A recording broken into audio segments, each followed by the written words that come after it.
Je vous ai supplié à maintes reprises de quitter l'hôtel du Golfe. Vous m'avez dit, Alassane, je ne peux pas vous laisser seul ici dans ces difficultés. C'est grâce à vous, grâce à votre soutien, grâce à votre sens de l'honneur, de la dignité, de la paix pour notre pays, que notre pays est dans la situation que nous vivons aujourd'hui. Il a trahi sa promesse. Effectivement, et de tous les sacrifices que j'ai consentis avec le PDCI-RDA pour qu'il soit à la tête de l'État. Vous regrettez, vous avez l'impression d'avoir été trop généreux, entre guillemets, avec Alassane Ouattara? Après coup. Et maintenant, je le regrette. Chaque fois, j'ai demandé un tête-à-tête. Il y a trop d'oreilles en Afrique. Et voici ce que je lui ai dit. Je lui ai dit, moi j'ai des ambitions, je reviens en Côte d'Ivoire avec des ambitions pour faire de la politique, peut-être un jour être candidat à la présidence. Donc, mais là, on est dans le 3e mandat, on a vu ce qui s'est passé en 2020. J'ai besoin de connaître vos intentions. Il me sera difficile d'être candidat si vous êtes de nouveau candidat. Donc il m'a regardé dans les yeux, il m'a dit, non, parce que moi j'ai fini, ce premier mandat c'est exceptionnel, je ne serai pas candidat. Et vous dites qu'il a fini, il ne sera pas candidat. Oui, je maintiens. Je ne serai pas candidat, donc ça veut dire que ça vous ouvre la porte. Voilà.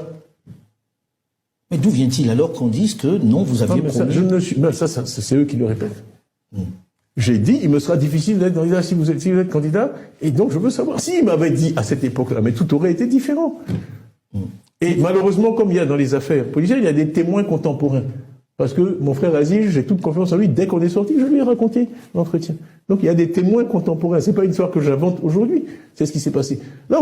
Je vous annonce aujourd'hui que j'ai décidé d'être candidat à l'élection présidentielle du 25 octobre 2025. Et M. Ouattara a pris des engagements vis-à-vis de moi.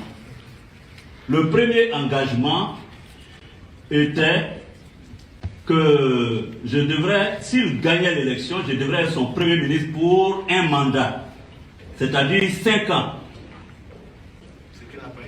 Il a été suffisamment intelligent pour me berner et raccourcir ce mandat-là à 11 mois. J'étais encore sous le charme, vous comprenez. Mes collaborateurs ne m'en voudront pas. Deuxièmement, je devrais être le numéro 2 de son parti, le RDR. D'ailleurs, le poste de vice-président du RDR, créé en 2008, était réservé à ma personne dès que je finissais donc ma mission à la tête du gouvernement. Troisièmement, il devrait faire 2 mandats et je devrais, n'est-ce pas, lui succéder comme ça a été fait au Mali entre Alpha Oumar Konaré